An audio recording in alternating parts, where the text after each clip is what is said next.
cherry pick a very specialized sub-area of economics called social choice theory, as Alok mentioned.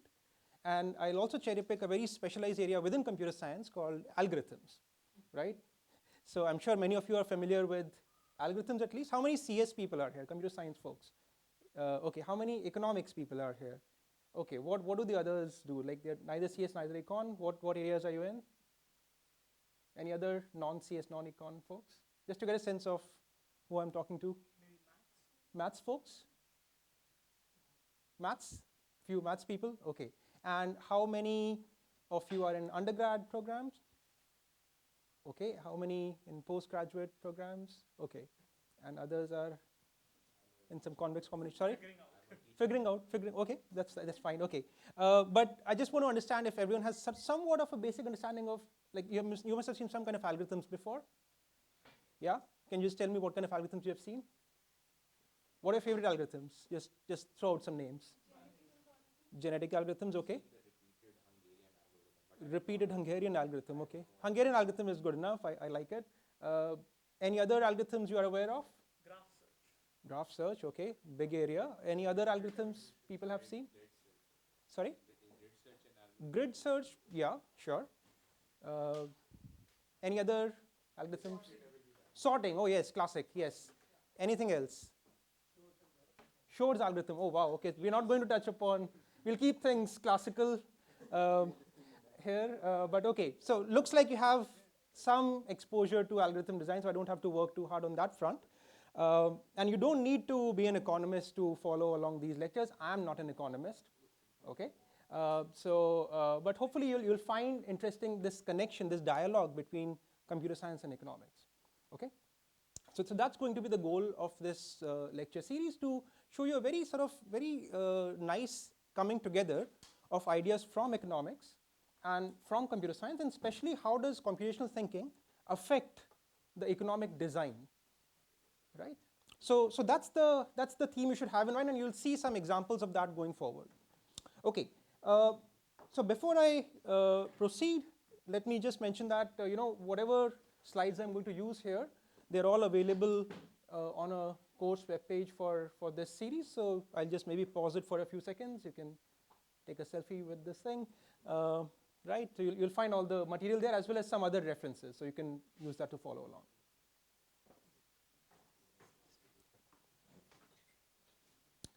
Okay, shall we move on?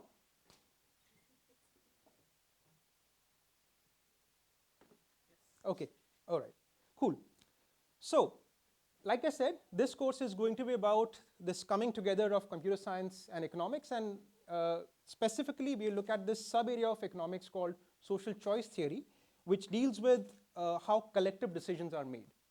Okay, so we're going to look at situations where you have a bunch of agents or bunch of people like us, and there is a collective decision, a societal decision that needs to be made. And every agent or every person, every participant has some preferences over the potential outcomes, right?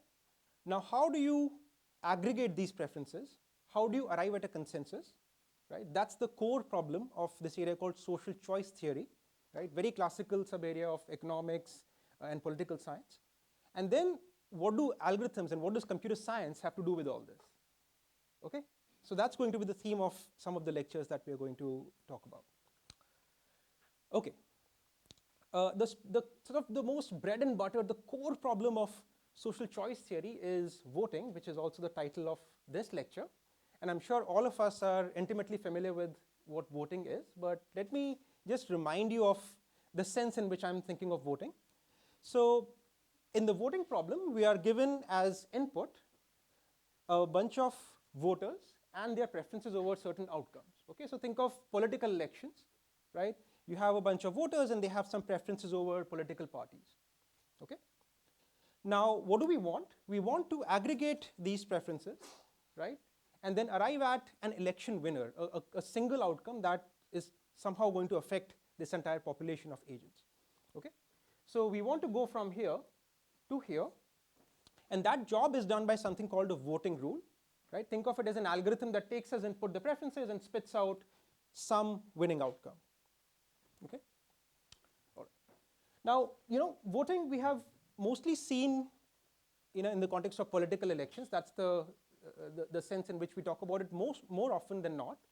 But voting has actually non-political applications also, right? For example, when you're using recommendation systems, like, yeah. Sorry to interrupt. No, go ahead. Think of, say, voting rule as an algorithm. Yeah. The way I think of it is the mapping from the set of preference profiles to Yeah. some set of outcomes. Absolutely. I don't see, since I'm not from a CS background, I don't see how I can see it as an algorithm. So the difference between, so mapping is exactly the picture I want you to have in your mind. The reason I say an algorithm is because at some point I'll talk about how efficient these algorithms are, right? I want to compute outcomes in a fast manner, right? But if you just want to think of it as mapping, that's perfectly fine. So algorithm is just this step-by-step recipe for turning an input into an output. If you don't want to think of it as a recipe, if you just want to think of it as this static mapping, that's perfectly fine for now. Yeah. Okay. So like I was saying, voting has applications beyond politics also. For example, in the context of recommendation systems, right? When you use recommendation systems, you get these suggestions that you might also like such and such product, you might also want to watch such and such movie, etc. How are those determined? How are those suggestions determined? It's because under the hood, there is some kind of election running, right? And that election is based on the preferences of users who are similar to you in some sense, right? So based on those preferences, it's determined that, if that's the election winner for those users, maybe it's a relevant option for you as well, okay? If you have heard of things like collaborative filtering and such, that's the kind of applications I'm talking about. I get the intuitive idea of what voting is. Do we have a formal definition of what? I'll present a toy model in just a few slides, yeah. Would advertising options option is a different? No, I mean, it's perfectly, it fits very much within the realm of this social choice model, because again, you have preferences over some outcomes and you're synthesizing them into a decision, right? Who gets what and who pays how much for stuff. So yes, they're all mechanisms in that sense. The key difference between auctions and the setup I want to talk about is that auctions involve money. Voting, we hope, doesn't involve money. That was my point. Yeah. Okay. Maybe some people recognize this picture. This is the page rank algorithm of Google. This is, yeah, go ahead. Are we doing the different efficacy of voting systems? Like some voting systems, in the end, result in an option that is worse for majority of people. Yes, I'll talk about exactly that point in just a few seconds. Excellent. So you can totally see where I'm going. Thanks. Yeah. Good.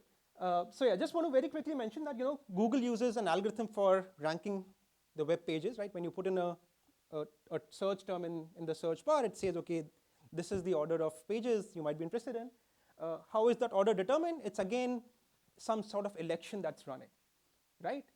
So there the candidates are these websites, right? And preferences are based on which website points to which one. That's how it determines which are the important websites, right? And then it gives you an ordering of which is the winning candidate, second best candidate, third best candidate, and so on. Okay, that's again you can see it that way. Yeah.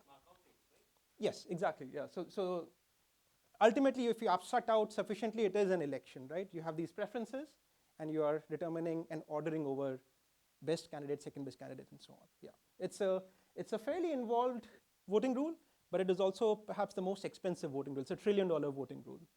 Okay. So just to impress upon you that voting has very important applications and also very expensive applications. Okay. Okay. I want to share some more examples of these social choice procedures because they extend far beyond just this core problem of voting.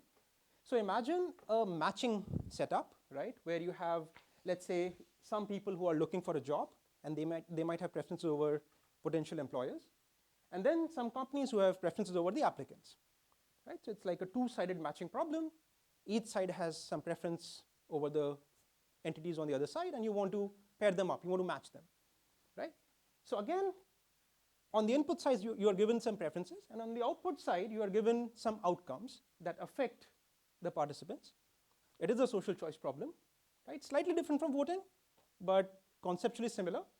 And again, matching algorithms they're not just limited to job markets, but they have countless other applications, right? So For example, matching students to schools, right? Even matching organ donors with recipients, right? That's a very important real world application.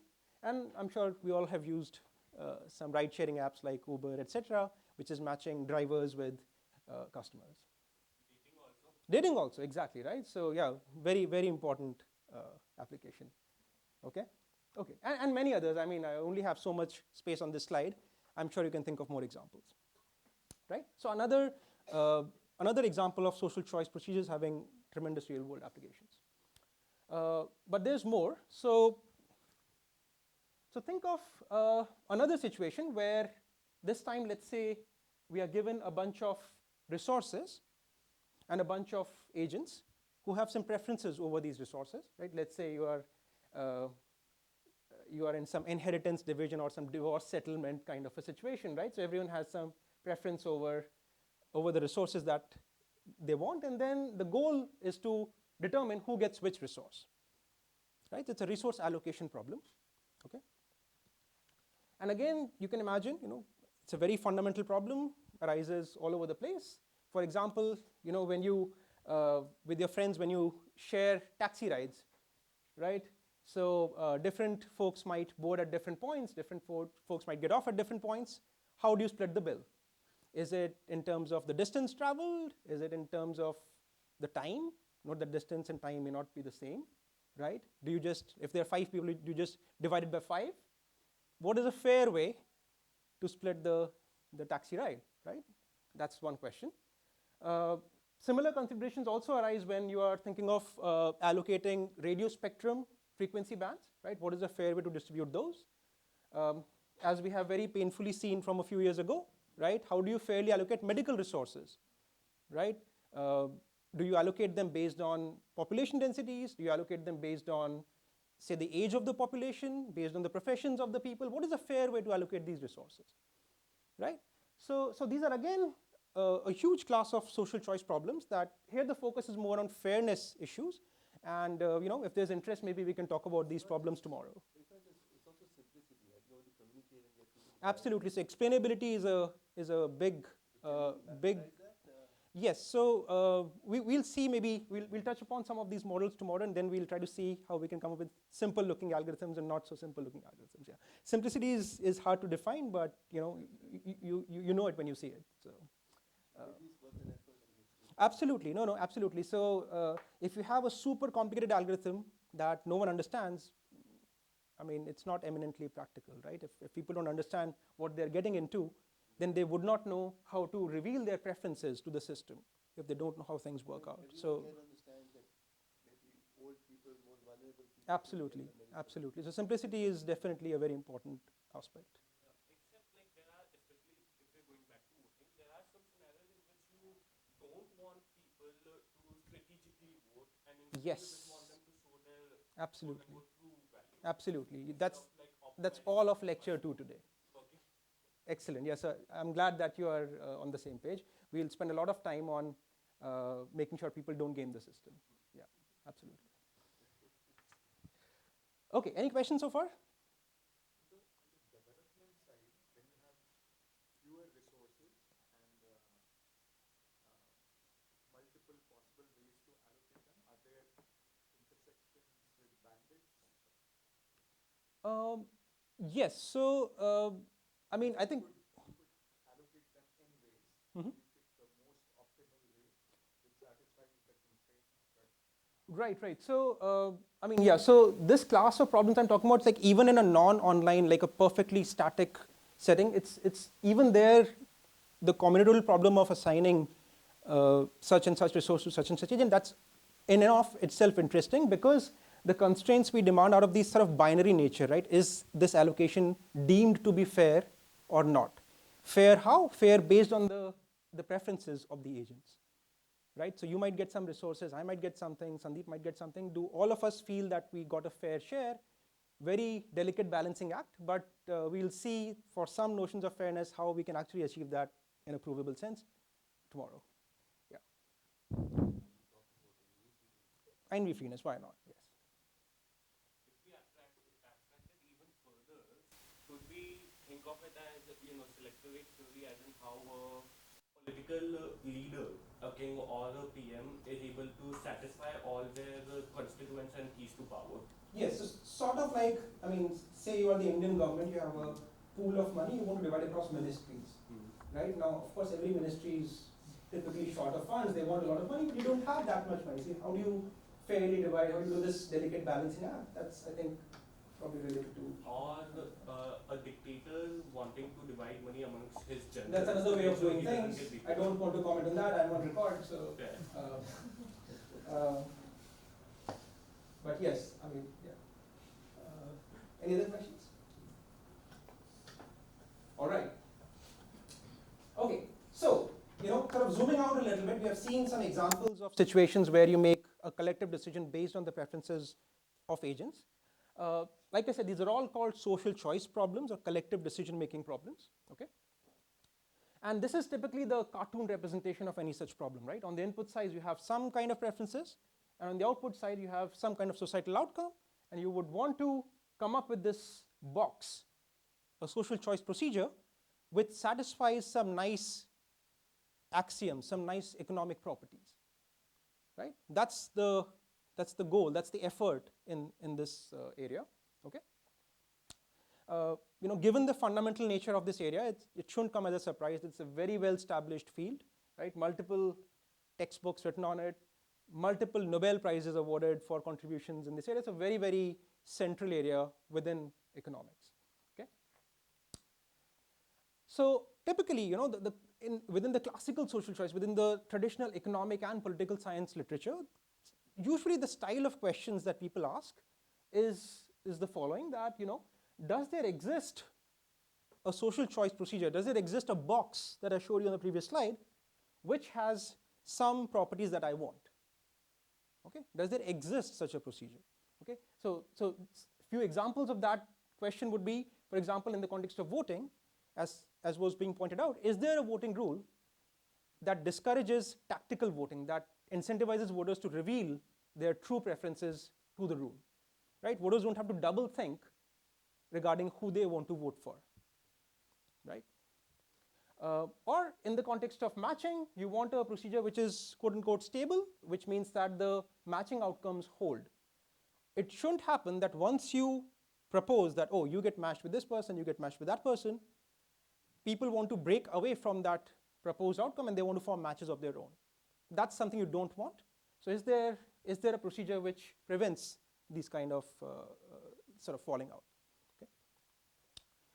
And in the context of resource allocation problems, you can say, okay, is there an allocation procedure which has some nice fairness and or economic efficiency guarantees? Someone said NB freeness, so things of that nature. Okay, right? The thing I want to draw your attention at is that in all of these questions, the nature of the question is an existential question, right? Typically, economists and political scientists are interested in just there existing a social choice procedure with certain properties, right? Whereas, with the development of computer science in the last, I guess, 7-8 decades, people have also started thinking about this question from a more computational or algorithmic perspective, right? So now in this sort of, new area which has developed in the last, I guess I would say this is kind of in its teens, right? Computational social choice. Here we are revisiting the classical questions, but from an algorithmic lens, we are asking not only whether there exists a social choice procedure, but also can we find such outcomes in a fast manner, right? In an algorithmically efficient manner. So those of you who are CS students, think of polynomial time algorithms or something better, okay? So we are also imposing some computational resource constraints within this problem, okay? All right, okay, all right. So that's going to be the theme of these lectures. We are going to see how computation and social choice problems come together. And let me illustrate that through this very classical problem of voting. So the first 2 lectures, I'm going to build up towards this connection. Maybe not so much in the very first lecture, but hopefully by the end of the second lecture, we'll start to see what's going on. Okay, so here is a very simple, almost a toy model of voting that I want you to think about, okay? So imagine we have a bunch of voters, say V1, V2 to V5, 5 voters, okay? And there are these colored circles which denote the candidates or alternatives. Okay. Every voter has some ranking of the candidates. So if you look at voter V1, its favorite candidate is red, then blue, then green, then yellow, whereas V3 thinks differently. V3's favorite is green, then blue, then yellow, then red. Okay. So every voter can have its own ranking. Yeah. And we are given as input this set of rankings here. Yeah? Okay. Now the goal is to come up with a decision, an election winner, based on these preferences. Right? So given us input these rankings, we want to determine who wins the election. Right? And for this discussion, I'll only assume elections where you pick a single winning candidate. And the preferences are all nice in the sense that there are no ties, everyone ranks all the candidates, etc. So I'll make all the nice assumptions just to keep things simple, but the theory sort of obviously extends far beyond that. Okay, is the model okay with everyone? Okay, cool, right? So this mapping is what we are going to call a voting rule, right? For every such set of preferences on the input side, it tells you who is going to win the election on the output side. Yeah. We are assuming 5 voters. Yeah. Right? Are there special situations where those 5 are not treated equal, or you assume they are all You could model the problem differently. So right now I'm not making any distinction between the voters, but you can say, okay, maybe this voter's vote is much more important. So you can think of a weighted voting setup and then aggregate preferences accordingly. I'm not going to discuss that here, but yes, that's again very well studied within social. Yeah. So yeah, I mean, I can model the difference in entitlements through a weighted voting rule. Absolutely. Yeah. Sorry, was that your question? Does that answer what you're asking? Yeah, I was just saying, are there, like, I was thinking of scientific review. Mm-hmm. The people who are more experienced at scientific review, Mm-hmm.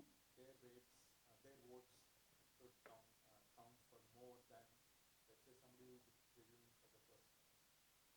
Right. So I guess, yeah. So in that case, maybe I guess voting is not the right word. Maybe a matching algorithm that assigns some papers to reviewers, right? That's the setup we are thinking of. And then you can capture that through some vertex weights or edge weights, right? Depending on how relevant is a reviewer to an assignment. Yeah. Or a committee voting setup. Yeah, exactly. Yeah. Okay. Any other questions? No, so what is the question here? You want us to propose voting rules or? Yeah, so first I'll just give you some examples just to develop a sense of, okay, what all options are there on the table. And then eventually we'll write down some properties that we want, some nice axioms, and then we'll see if we can get those axioms or not. That's where we are. Are we moving towards Kennett's impossibility theorem? Yes, yes, very much. How can we not? I mean, if I say the word social choice theory, I have to mention that. So he is that's how it all started, kind of? Or Yes, yes, yes, absolutely, absolutely. Okay, so I think you already have some basic awareness, I can move faster. Okay, all right, right? Just want to make a comment on the model, right? So model that I presented you is very simplistic, right? Perfect, strict rankings on one end, a single winner on the output side. But voting as a model is much more general, right? So your ranking, the preferences could either be rankings, but they also could be in the form of ratings, right? On many apps, you express preferences via stars. It could also be just these like, dislike, or approval, disapproval preferences, right? So there could be a rich variety of preferences that you could supply to a voting rule, and similarly, there could be a rich variety of outputs. You could either pick just one winning candidate, you could pick a committee of candidates, right? Let's say you have to decide, you have to invite people for panel discussion, right? And you aggregate the opinions of everyone in this room, like who should be the panelists, this would be the output, right? And similarly, you can also think about coming up as an output a ranking over the candidates, which is kind of like what Google does with search pages, right? Okay, so again, there could be a lot of options on other side, but I'll only focus on this setting where you have rankings on the input and a single outcome on the output side. Okay, just to keep things simple. Winner takes all. Sorry? Winner takes all, right? Yeah, I guess, I mean, that's a more sort of auction term, but yeah, there's only a single winning candidate here. Yeah. Okay. So let's start thinking about what kind of voting rules can be used, right? And let's start with the simplest setting where there are only two candidates. Okay, only two options that we have to vote for, right? So let's say red or blue, maybe once my pointer works. Yeah, okay. If there are only two options, red or blue, there's only really one common sense thing to do, right? You just look at the majority winner, right? Every voter either prefers red over blue or blue over red. Who should win this election? Well, the one who's preferred by a majority of voters. Okay, I think that's fairly uncontroversial. If you have a, yeah, so again, like I said, I'll sort of skim past this issue of ties. It's a very thorny and a very interesting issue, but the insights I want to give you are sort of independent of that detail, so I'll assume throughout there are no ties. I might float in some tie-breaking rule here and there, but really what we're looking for is like a weak majority, if you will, okay, yeah. Okay, anyone who's not happy with majority, speak now or forever hold your peace. Yeah, so if you go to a three-candidate problem, then that becomes much trickier. But with two candidates, it's fairly uncontroversial, hopefully, that one should use majority, right? There's really one common sense thing. It is intuitive, but I don't see why. I know yeah. This should be the answer. Yes. I don't know what I'm answering. Exactly. I haven't told you what makes a voting rule good yet. Exactly. Right? I will do it later, but right now I'm just appealing to common sense, right?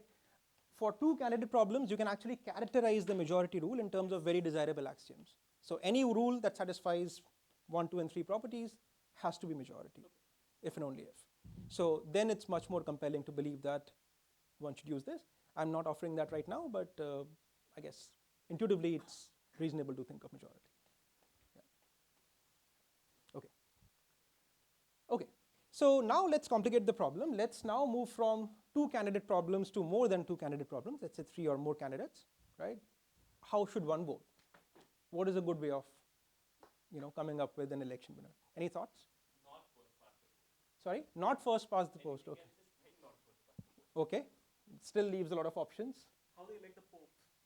How you elect the Pope? I like that. So you just let the smoke out and. The lowest candidate, push the votes up, and then go till you have 2, and then do the majority. And why do you like that? I don't know. Again, I don't know what the properties are we're filling, but if the majority wala makes sense, this makes sense. Oh, Ashoka elects a. Per department, that's algorithm we use. Yeah. Okay, interesting. Anyone else likes any other ways, non-Pope and not non-first past the post? What is this Pope algorithm called? I don't know the name. Okay. I don't think it's exactly that. It's just this papal voting rule. I don't know. I don't have a name for it. What if you have a tournament 2 at a time? So you consider pairs head to head. Tell everyone yes or no, and then the least one gets eliminated. So basically, what you're suggesting is that, let's say you have 3 candidates, so you look at pairs of them. Yeah. For every pair, you look at who is preferred by a majority. Essentially do a tournament. Right. And then how do you elect a winner from the tournament? So group them into pairs and then get everyone to vote on the pairs, right? So Yes. becomes 8.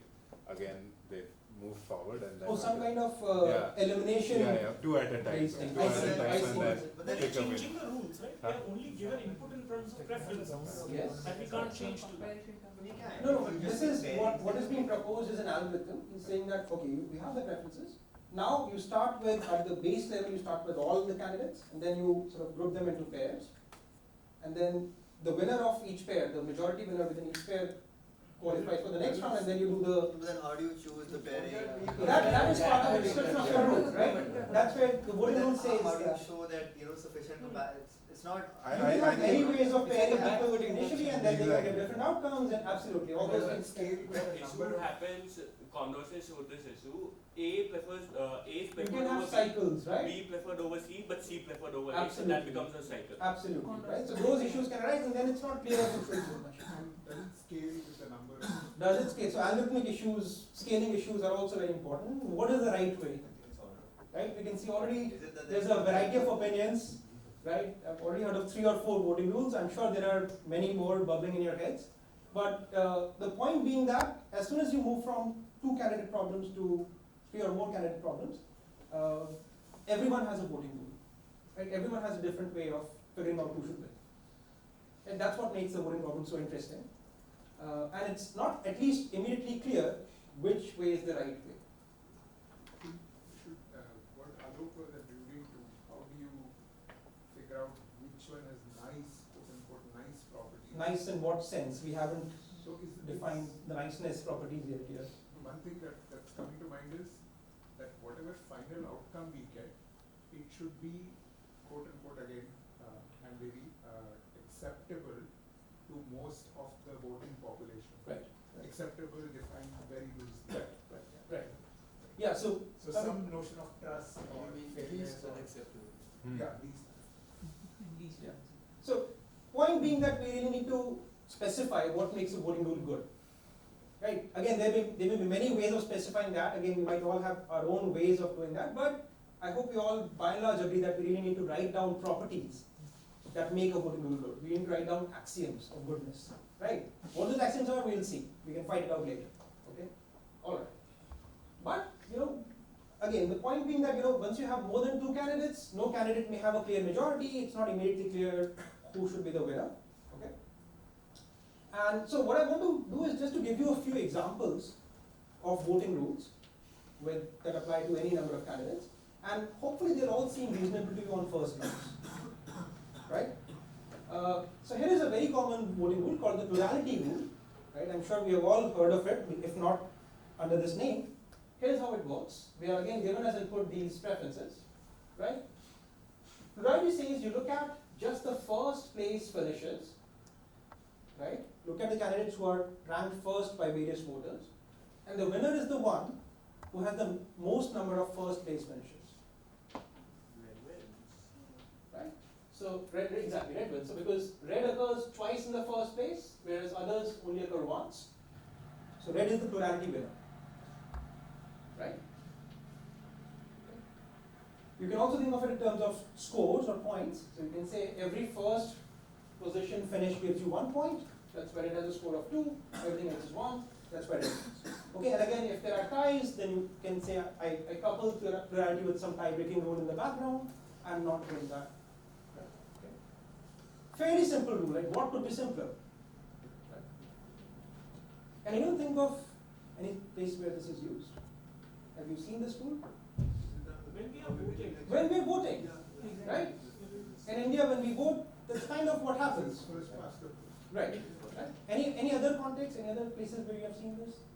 I really hope Ashoka doesn't use this. Okay. Selecting HODs in some departments actually. Again, I am on record.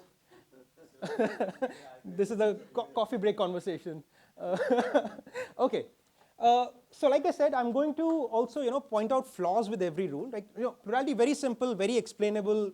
You all understood it the first time. But there is a problem with plurality that a majority might not like the winner chosen by this rule, right? It also tends towards concentrating in repeated games, concentrating towards A two-party system, exactly. So because you have spoilers. yeah, in many ways, this is really not the rule you should use in practice. There are lots of issues here. But here is one issue that we can immediately see. So in this election, the plurality winner was red, but there's a majority of voters who like some other candidate over the plurality winner, right? So exactly. So the winner you have chosen is really hated by your voters, and yet plurality, this very reasonable sounding rule, is saying you elect red. Doesn't make sense, right? Right. So this is actually going to be a recurring theme in the next few minutes. That I'll present to you a very reasonable sounding voting rule, and you'll say, of course, we should use this. And then I'll point out a flaw, and then you'll think, oh, of course, we shouldn't use this. Is it used in practice just because it's Yes. So it's used widely in practice in all of these countries. This is how these countries elect their political representatives. Right. And yeah. Yeah, it is the scourge of the British Kingdom. Yeah. Why would a country use this What are the benefits of it? I see the I would limitations. say explainability is a big benefit. You don't need to be mathematically oriented or even like have like any technical education background, but it's very easy to explain what the rule does. Later we'll see some more sophisticated rules which are harder to explain. Right. By the way, I think I know the name of this system. It's called rank choice voting, right? The other one. Rank No, choices. the papal thing. If you were Oh, to the choose just papal thing. Okay, preferences, I it would be see. rank choice. Because So that's in mirror terms of the election- input format, yes, but I think the mechanics of rank choice, the rule that is referred to as rank choice voting, the mechanics of that somewhat differ from the papal rule. But yes, I mean, rank choice is basically you rank your choices and determine a winner. Okay, But so it's a class of. it's a class of rules, yeah. But the mechanics of the papal rule are, I think, somewhat different, yeah. Yeah. Rank choice would get green the winner. Okay, I forgot the colors, but I believe you. Okay, right? But the point being that, this is a very simple to explain rule. It's used all over the place, but it also has very obvious flaws, right? And that's a recurring theme with voting rules. People tend to use rules for whatever reason, and then we also know that they're all flawed.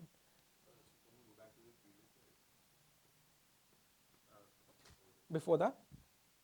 So the scoring vector you're using here is one which gives 1 point for the top finish and 0 for everything. Absolutely. instead of that if we You assign could be more clever. Why not, right? I Who think said? that will assign appropriate. Absolutely. It feels like you're putting too much importance to the first Yep, place. You're yep, yep. neglecting everything Yep. below that. Yeah. Maybe you should Instead, make I can use have a of scoring vector like 4, 3. 100%, 100%. So that's, I just, I have a time machine. I went back in the past. I took your suggestion and I prepared the slides. So here is the rule. It's called the border count rule, right? Which is exactly going to do a more clever form of this positional scoring. Okay. So this was named after this French person, Jean-Charles de Borda. He was many things, right? He was interested in math. He was a sailor. He invented navy instruments. He popularized the unit of meter in Europe. He did many things, but the thing relevant to us that he did was that he proposed a voting rule for the French Academy, and that's called the border count. And here's how it works. So under border count, you assign different points for each position, right? So if a candidate is at the bottommost position, you give it 0. The second to last is 1 point, then 2, then 3, and however many you need to give. And the total points that a candidate gets is the sum of points it aggregates across all the votes. Okay, so in this example, the red candidate will get 0, 0, 0 from here, right? And 0, 1, 2, 3 plus 3 from here, so its border score will be 6, right? Okay, let me see if I got it right. Yes, right? Similarly, for green, I say its score is 9 because it's 1 plus 2 plus 3 plus 2 plus 1.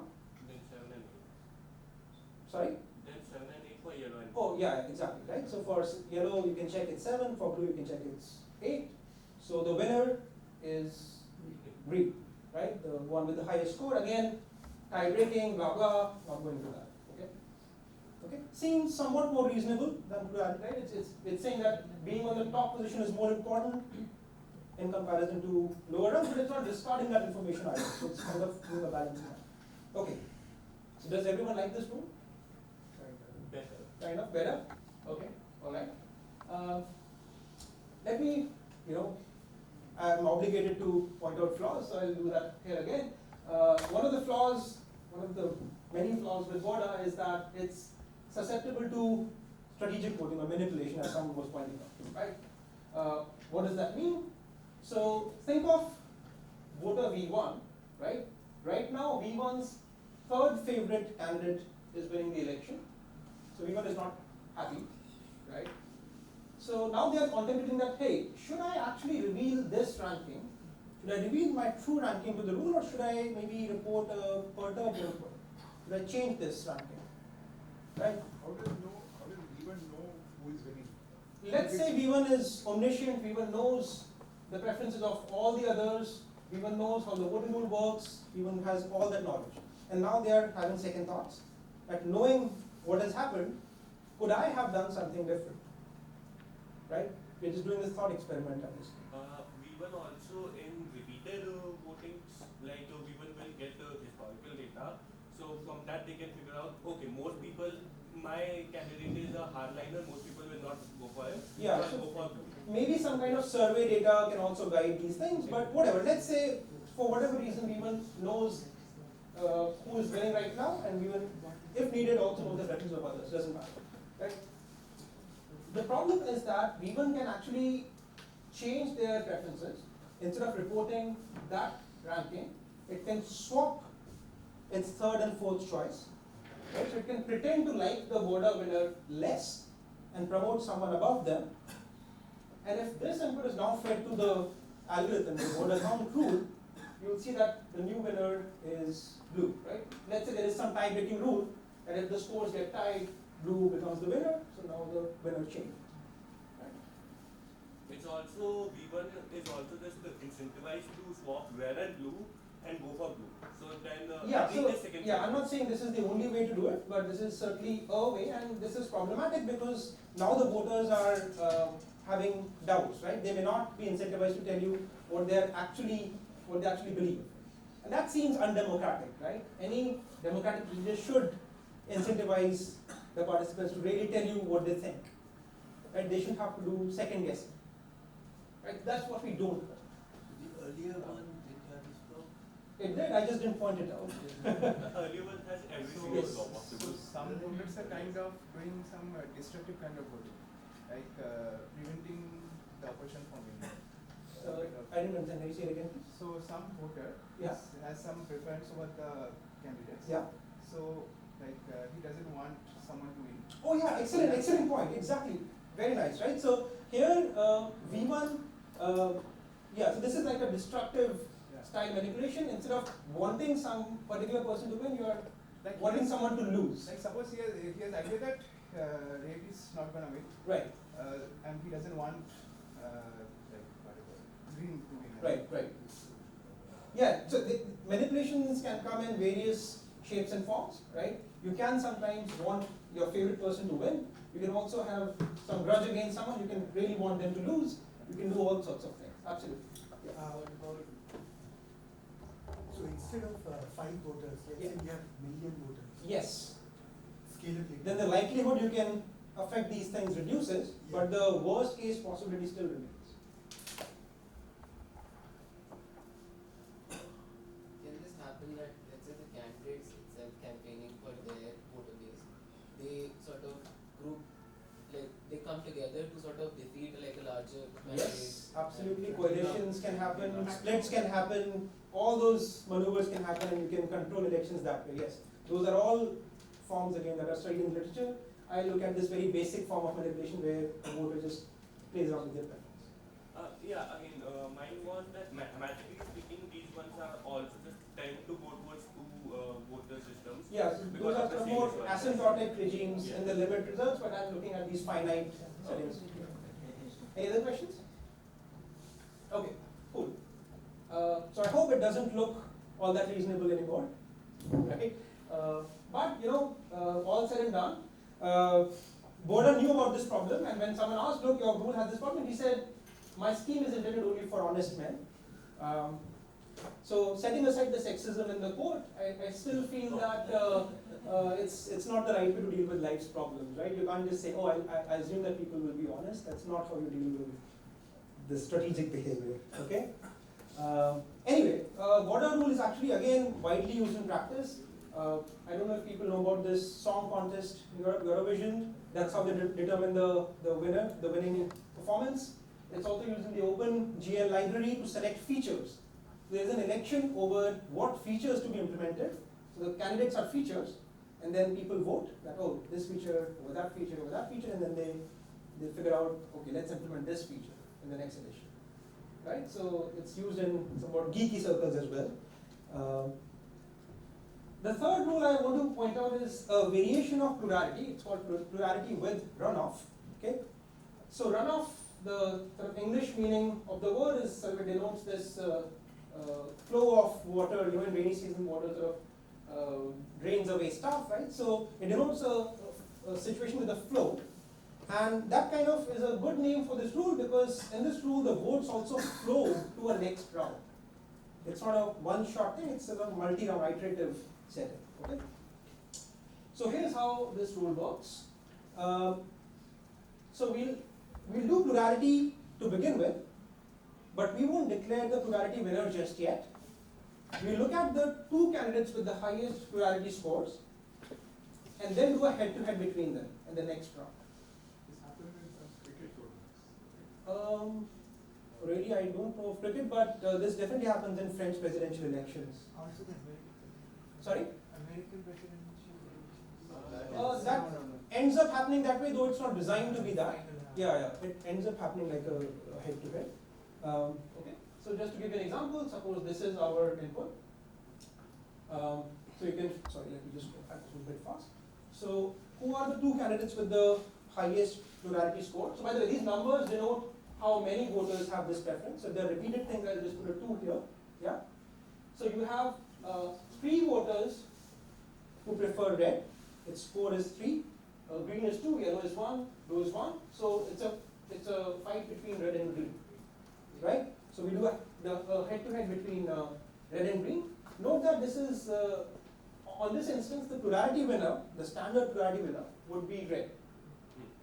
If we don't do a runoff round. But if we do a runoff round, the winner will be green. Right? So it does give some chance to the other person.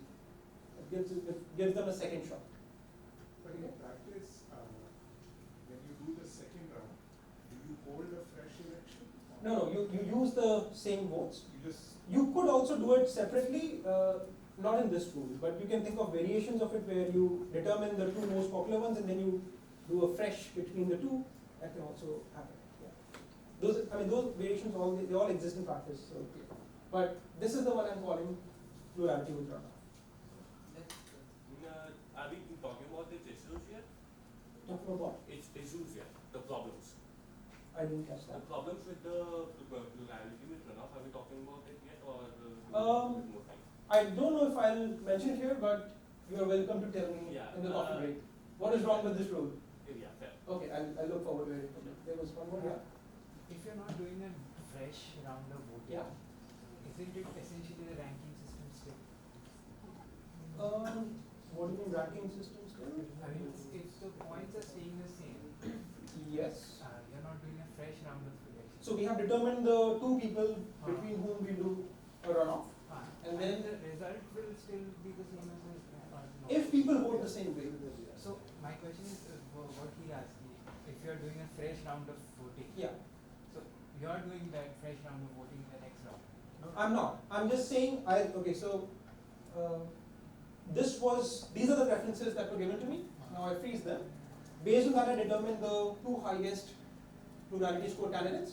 And then based on the same set of preferences, I determine who is the head-to-head winner. But for the second step, you can think of a variation where first you identify these 2 candidates and then maybe do a fresh round of voting between the 2. Now, it's not necessary that people will vote red over green or green over red the way they did in the first round, right? They have the right to vote differently. Yeah. So that's a different rule, not the same as this one. Okay. Okay.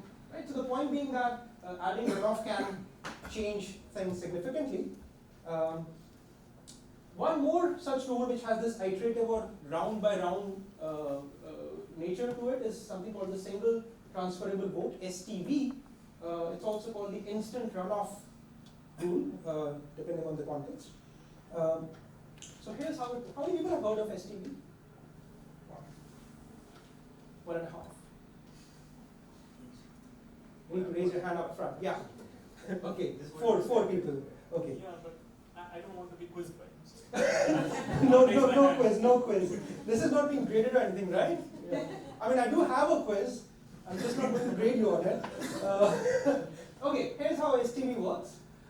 So it works in multiple rounds. In each round, we are going to eliminate a candidate. Who do we eliminate? We eliminate the one who has the lowest plurality score for the election. Okay? So let's look at an example, hopefully that will make sense. So suppose this is our election, somewhat of a big election. Again, remember, these numbers denote the number of voters who have that ranking. Okay? Okay. So among the 4 candidates you see here, who has the lowest plurality score? Yellow. Yellow, right? Yellow. Yeah. Why? Because it has a score of 1. Green is more, blue is more, red is more. So we are going to shoot yellow. Okay, we're going to eliminate it. Okay, all right. So yellow is gone. Now, this is where the word transferable comes in. So whoever was supporting yellow, right? Their votes. It's not like their votes get removed from the system. They're still there. It's just that their new favorite candidate is going to be considered as green. So it gets transferred to the next candidate.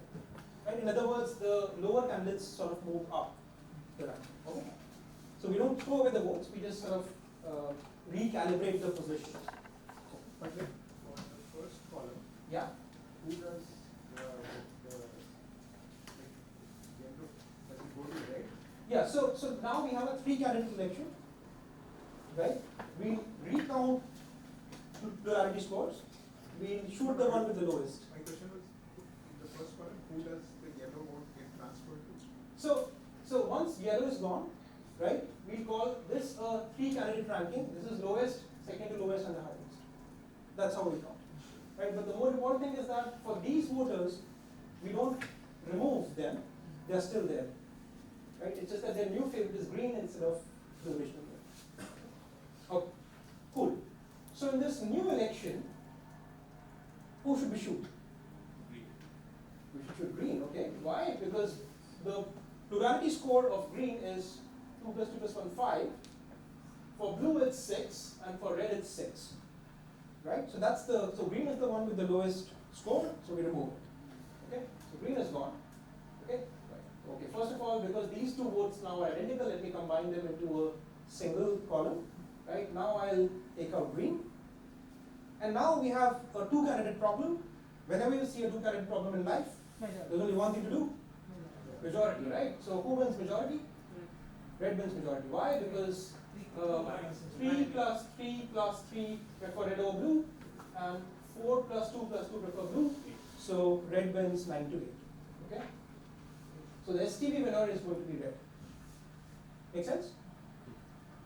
Isn't this inherently sort of moving towards a two-party? So in an ideal world scenario where you have information about preferences of candidates, so like again the candidate like the coalition thing happens where least preferable candidates just eliminate themselves from the race to support like a large thing. I think similar model is followed in Yes, under some distributional assumptions, yes, but under most distributional assumptions, actually plurality would tend to that and STV wouldn't.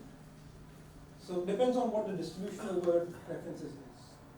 The reason for that is because in a single transferable vote, even if you choose a hardliner, you're going to be eliminated and then your vote will go to the quote-unquote moderates first. Yeah. So there is no incentive for you to choose the moderates like there is in plurality. Because it automatically flows down to the most quote-unquote reasonable person. Okay. All right. So STV again, like the other rules we have seen so far, it has a whole bunch of applications. It's used in these countries for their own parliamentary elections. It's used to elect the best movie in Academy Awards. This is going to come out shortly, I guess. Sorry? This is going to be announced in a couple of Oh minutes. yeah, and they'll use STV, okay? Yeah, this is how they select. It's considered to be respectable. Yes. So yeah, if you like the movie or choice of the movie, I think you can thank voting rules. And closer to home, it's also used to elect our president. Okay, a version of STV, not exactly the one that I described, but some weighted version of it, is actually used to elect the president of India. Okay, so lots of very important applications. But occupational hazard, I have to criticize STV. So here's one way in which it is not a good rule. Okay, and the rule, the reason is that sometimes it can be what is called it can exhibit non-monotonicity, right? Which means that suppose right now, based on the current preferences, the red candidate is winning. Now some of the voters, they see that the red guy is winning, they say, okay, why don't we support red more? Right? Suppose red was my third choice to begin with, red was the winner. I say, okay, I'll just pretend that red is my top choice. So its support is only improving. What could go wrong? What goes wrong is that red might stop winning. right? So even if you improve the support of a candidate, it can hurt its chances. Okay, and let me try to show you why that happens. So imagine this is the same election instance as before. Remember that red was winning the election, right? Now these voters here, they observe that, okay, red is winning. Why don't we support red, right? We want to be in good books of red. So why don't we put that at the top of our preference? So they do that. And now you run STB again, right? You eliminate the one with the lowest plurality score, right? So who should go first? Yellow, as before, right? So yellow goes, first of all, because these are the same, I'll combine them into a 5. Okay, now we take out yellow. Who do we take out now? Blue. Not green. Not green, right? Because last time we took out green, right? But now blue has the lowest score. Why? Because some other voters, they promoted red over blue in their preference, right? So now you take out a different candidate and that changes the trajectory of the execution of the voting rule, right? Now you are left in a head-to-head between red and green, And green wins. and lo and behold, green wins, right? Yeah.